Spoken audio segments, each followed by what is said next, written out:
Got a problem? Got a need? Is your mind in confusion? Got something to fix? Looking for a solution? Get up and go take no busters.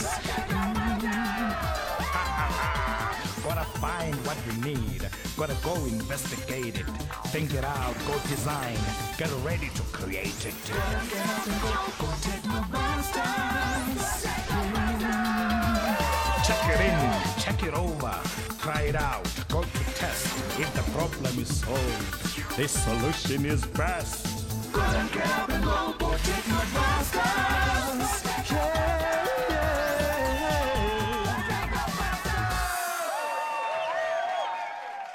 Hola, hola, hola. Once again, the Technobusters are back in full force, guys. Yeah. I mean, this is the show where... Ish, but fair to now, the drama continues as always. But now today, I'm joined by two new texters from what has become one of our favorite schools, guys, Sinatemba Primary. So say what's up to Bahle Khomoto. Come on, guys, say what's up to the people. Hello! Yeah, now these two texters are from the soccer team, which is trying to put together a soccer kit for their tournament. So, I mean, the last time you guys were here, you guys decided on a name for your soccer team. So come on, tell the rest of the texters what you called yourself. The Sinatemba Stars. That is great. You know what? It is good to know that we're making progress in this process of ours. But like we mentioned before, we're still not finished, guys. I mean, it is not even half time yet. And I mean, we can't exactly have a bunch of stars that doesn't have soccer boots. Guys, no. And you guys are also planning on raising money, right? So you can hold a tournament for all the schools in your area, am I right? Yeah, sure. Well, we also wanted to know if you guys had any suggestions of things that we can make or find that the Sinatemba Stars could sell. And remember, we also looked at the different opportunities available by asking you about where you live. And what did you say, Bahle? There's a farm with lemon trees. We grow lots of tomatoes, and there's also clay by the river. Aha! Now, you know what? The response was great. Because, guys, just look at all these letters. I mean, you know what? But then the one that really stood out is this one letter from a girl called Lindy all the way in Kailija. But I'm going to let one of my guests read it. So, Bahle, do your thing. Hello, Technopastors. I'm writing about the problem of the school of Sinatemba. My auntie makes tomato and apple chutney, and she wrote it down on this paper so I can share it with everyone else. She says it's easy and we can all make it and sell it.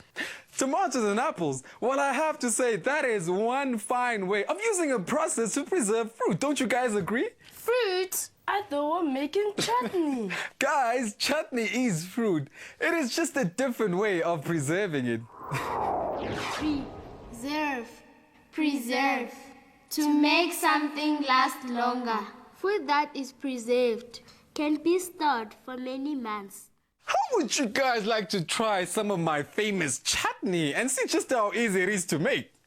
Yeah, cool. Now that's what I'm talking about. So while we get all the ingredients and make a start, let's go find out if some techno wizards know what the preserving thing is all about. Take a look.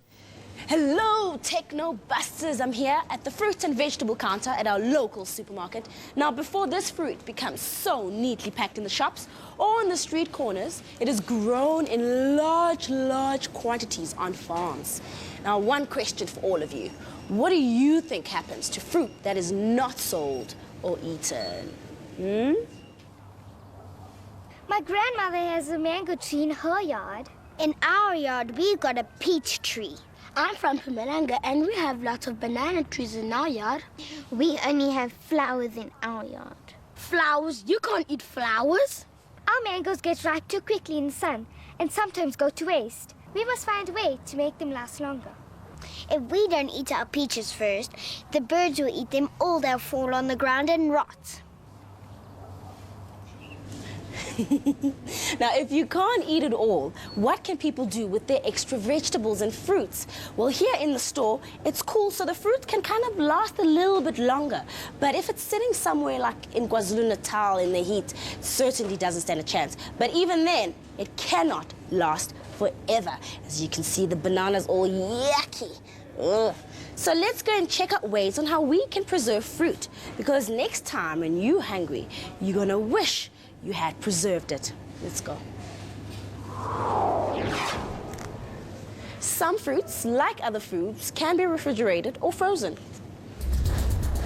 Some fruits are dried and packaged and can be kept for many, many months. But this process happens in big, big factories. For example, these raisins used to be big, fat, juicy grapes, and these prunes used to be delicious plums. But you know what? They're all dried now, but they're still sweet, nutritious, and delicious. Well, here we are at the bottled row, and guess what? I have found various fruit chutneys, some achar, some piccalilli, all delicious fruit and vegetables all preserved in their bottles. When I look at the back of one of the bottles, I see that one of the main ingredients is vinegar and, of course, other spices. Delicious.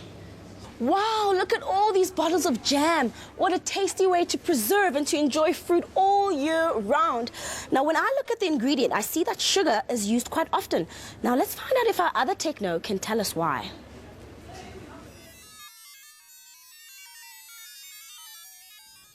Check it out, Techno Wizards. Books are full of information too. The 3 main ways to preserve food are using heat, sugar, and vinegar. Let me tell you why. I found out that food goes bad because of the bugs that spoil the food and make it go rotten. You see, we normally heat up the preservative so that we kill the bugs that make the food rot. These bugs also don't like to live in a place that is too sweet and sugary or too sour and acidic. That's why they make pickles using an acid like vinegar and some spices as additives. All these methods kill these bugs that cause the food to rot. Additives. Something we add to give our food the taste or color we want. Some additives we know are salt, pepper, curry, and other spices. A long time ago, the Indian people brought wonderful recipes for curries, pickles, and chutneys when they came to South Africa. You get many different types of spices coming from all over the world. Come from India, Madagascar, different kinds of peppercorns, which are used all the time in everyday use cooking, is coriander, cumin, garam masala, fennel, turmeric. You also get the different kinds of herbs, like for instance rosemary, thyme, parsley, oregano, basil, mixed herbs. Those are used more for sauces, more just flavoring as well. The other ones that I mentioned, those are more in for curries. Also just adding flavor, that's all it does. And for instance, if you want to make that hot, all you do is just add in a little bit of chili. But if you use just the coriander, cumin, garam masala, fennel, turmeric, and bori, that just adds in flavor. These are bay leaves. These particular ones come from India. You can use this just for flavoring. You can use it in anything. You can use it in meat. You can use it in vegetables. All it does is just add in flavor. Here we have cinnamon, which is actually a bark of a tree. But this is what you'll all use for pancakes. It's normally ground into a powder and they put onto pancakes to eat, which makes the pancake so sweet. Here we have a spice that we are all familiar with, pepper. You get different types of pepper. You get black pepper, you get white pepper, you get green, and you get pink. But the one that we are familiar with is the black one. The black pepper normally gives you that strong burning taste. And then you get the green one and you get the pink one, which actually gets down to being sweet. Here's another form of spice that comes in a type of a vegetable, which is actually known as a chili. Now, this here you can use in your food just to give in flavor. That's if you use 1 or 2 of them. But if you use too many of them, they become too hot. The Cape Malay people use many of these same spices and others to create delicious dishes that have become famous not only in South Africa, but throughout the world. So that's how we get what I've loaded into my trolley. Take a closer look at this bottle. It's vegetables that have been pickled. Now what that really means is that some vinegar and a little bit of sugar and salt has been added. You just chop up the vegetables, boil them up, and add those ingredients. Ever heard of piccalilli? What's in it? Vegetables, yes. And of course, you guessed it, vinegar. But there are other additives like sugar, turmeric, ground ginger, curry powder, and mustard powder. All these spicy things help in preserving the vegetables inside. Get it? What a tasty way to preserve food.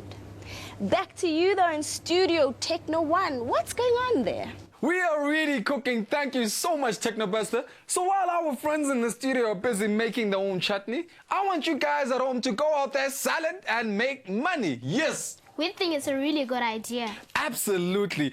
And you know what? I have to say thanks to Lindy. Our chutney is already bubbling on the stove, guys. And we also decided to lay out our ingredients and to show you at home just exactly how we made it.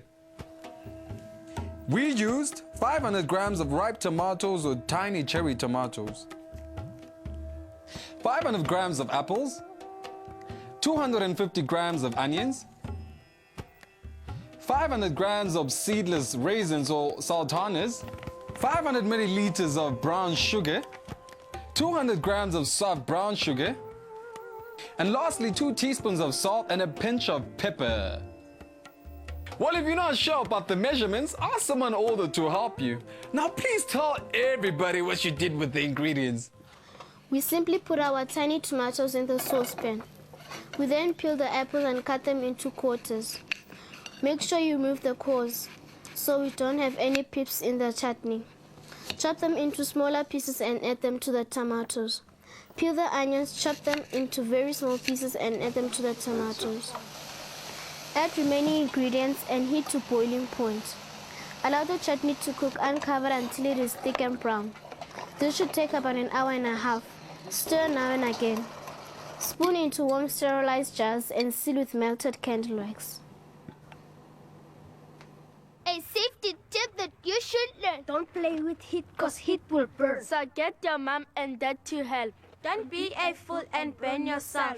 Now it is time that we package our chutney just like you would find it in a supermarket. Now are you guys ready? Yeah! Okay, now you guys remember the time when your friends had to come over and design a logo for your soccer team, the Sinatemba Stars? Uh-huh. Well, if you guys want your chutney to sell, you are going to have to design your own logo and label. Yeah, sure. But now, have you guys decided on the name for your chutney? Star chutney. Khomotso's chutney. Khomotso's chutney. Well, okay.